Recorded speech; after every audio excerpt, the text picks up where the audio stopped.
दोस्तों आज के वक्त में मानो ज्यादातर देश मार्स समेत चांद पर भी जीवन की तलाश में हैं, ताकि किसी प्लैनेट पर हमें लाइफ मिले और हम उसी प्लैनेट पर बसने की तैयारी शुरू करें। और इसी कड़ी में जुलाई 1969 को दुनिया से पहली बार चांद पर अमेरिका द्वारा अपोलो एयरक्राफ्ट लैंड होने में सक्षम रहा और नील आर्मस्ट्रांग वो व्यक्ति बने जिन्होंने चांद पर पहला कदम रखा। वो एस्ट्रोनॉट 80-80 किलो के स्पेस सूट पहने हुए थे, जिसकी मदद से वो बड़ी आसानी से चांद पर लौटकर वापस अर्थ पर आ गए थे। लेकिन दोस्तों, क्या कभी आपने सोचा है कि धरती पर तो हम 30 सेकंड क्या 30 सेकंड से ज्यादा सांस रोककर आराम से जिंदा रह सकते हैं, लेकिन क्या होगा जब हमें चांद पर 30 सेकंड बिना स्पेस सूट के छोड़ दिया जाए? क्या हम जिंदा रह पाएंगे या फिर मर जाएंगे? चलिए जानते हैं आज के इस वीडियो में। Factified. Facts on your face.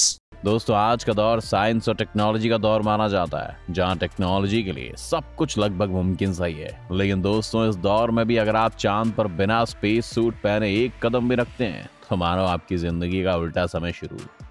आप जैसे ही चांद पर पहला कदम रखेंगे तो आपकी आंखों के सामने सिर्फ धूल ही धूल और सिर्फ काला अंधेरा दिखाई देगा।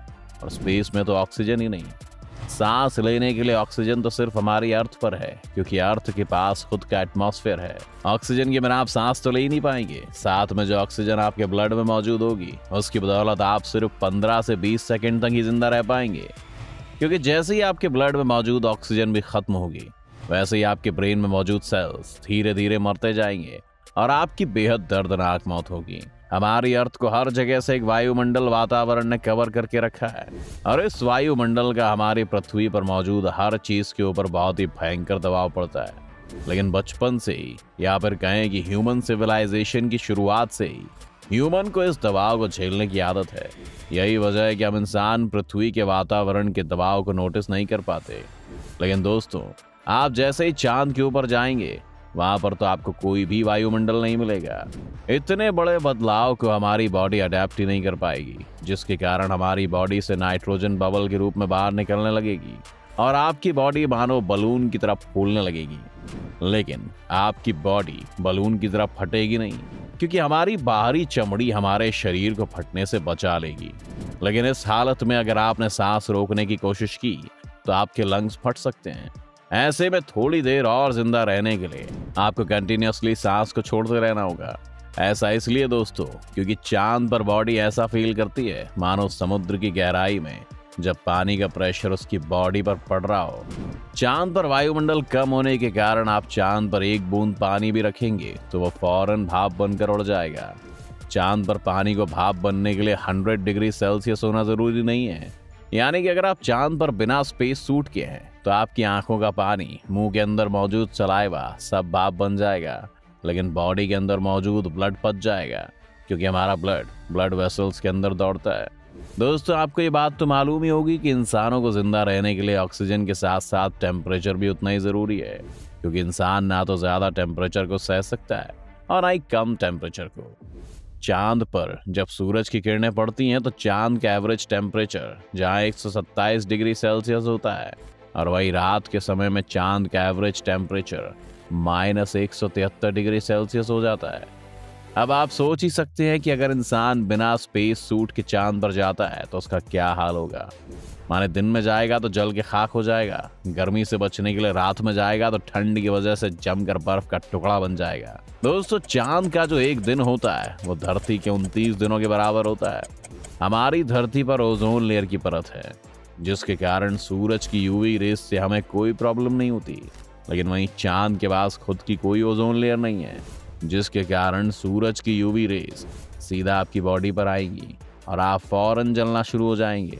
इसके साथ ही चांद का जो ग्रेविटेशनल फोर्स है वो धरती के मुकाबले काफी कम है, जिसके कारण आपको चांद पर अपना वेट बहुत ज्यादा हल्का महसूस होगा। अगर आपने नील आर्मस्ट्रांग के चांद वाले वीडियो को देखा होगा तो उस टाइम नील आर्मस्ट्रांग ने 80 किलो का स्पेस सूट पहना हुआ था, साथ ही में उनकी बॉडी का वेट अलग। उसके बावजूद वो चांद पर कूद कूद कर चल रहे थे। इसका मतलब दोस्तों ये है कि आप जैसे ही चांद पर उतरोगे तो आप चांद पर काफी सारे गड्ढे देखेंगे। ये गड्ढे कुदरती नहीं है, बल्कि मेटेओर के टकराने की वजह से हुए हैं। चांद पर हर वक्त मेटेओर गिरने का खतरा बना रहता है। ये मेटेओर छोटे भी होते हैं और काफी बड़े बड़े भी। साल 2014 में एक साइंटिस्ट ने चांद पर मेटियोर गिरने की एक फोटो कैप्चर की थी और रिसर्च के बाद पता चला कि वो मेटियोर 400 किलो का था। दोस्तों, आपको ये जानकर हैरानी होगी कि हर 11 साल में सूरज में कई तरह की एक्टिविटी होती रहती है, जिस कारण बहुत मात्रा में गामा रेडिएशंस निकलती हैं। हालांकि ये रेडिएशन अर्थ के ऑपोजिट होती हैं, इस वजह से अर्थ पर इसका इफेक्ट नहीं पड़ता। लेकिन अगर ये रेडिएशन और सूरज का तूफान चांद पर आया तो वह आपको जलाकर खाक कर देगा। इतना ही नहीं दोस्तों, चांद पर मौजूद धूल भी काफी हानिकारक है ह्यूमन के लिए, क्योंकि चांद पर हवा नहीं है। इसी कारण वहां की धूल एक जगह इकट्ठा रहती है और बिना स्पेस सूट के वो धूल आपके पैरों को जकड़ने का काम करेगी। चांद की धूल में दोस्तों सोलर विंड पार्टिकल्स भी मौजूद होते हैं, जिसमें पॉजिटिव इलेक्ट्रिक चार्ज होता है। ऐसे में अगर ये धूल आपकी बॉडी पर लगती है तो आपके शरीर में खुजली और इरिटेशन भी हो सकती है, और यही धूल अगर आपकी आंखों में जाती है तो आपको बेशक आंखों की प्रॉब्लम हो सकती है। अगर दोस्तों मान भी लीजिए कि आप चांद पर इन सभी कठिनाइयों के बाद भी 30 सेकंड तक जिंदा रह गए, और अगर आप करते करते 90 सेकंड तक जिंदा रह गए, ये ह्यूमन सिविलाइजेशन के लिए बहुत बड़ी खोज साबित होगी। और आप इस बात को साबित करने में सक्षम हो जाएंगे कि सिर्फ मार्स पर ही नहीं बल्कि चांद पर भी कुछ मॉडिफिकेशन करके हम इंसान चांद पर काफी आसानी से रह पाएंगे।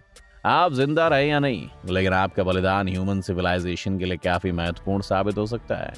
आपको जाते जाते ये भी बता दें कि आज तक चांद पर केवल 12 लोग ही गए हैं, वो भी साल 1969 से 1972 के बीच नासा के अपोलो मिशन के दौरान ही गए हैं।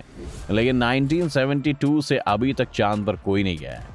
नासा का कहना है कि साल 2024 के अंत या 2025 की शुरुआत में वो लोगों को चांद पर भेजेगी, जिसकी तैयारी काफी जोरों शोरों से है। आज की वीडियो में इतना ही दोस्तों। आपको ये वीडियो कैसी लगी हमें कमेंट करके जरूर बताएं। साथ ही इस वीडियो को लाइक और शेयर करना ना भूलें और चैनल को सब्सक्राइब भी कर लें।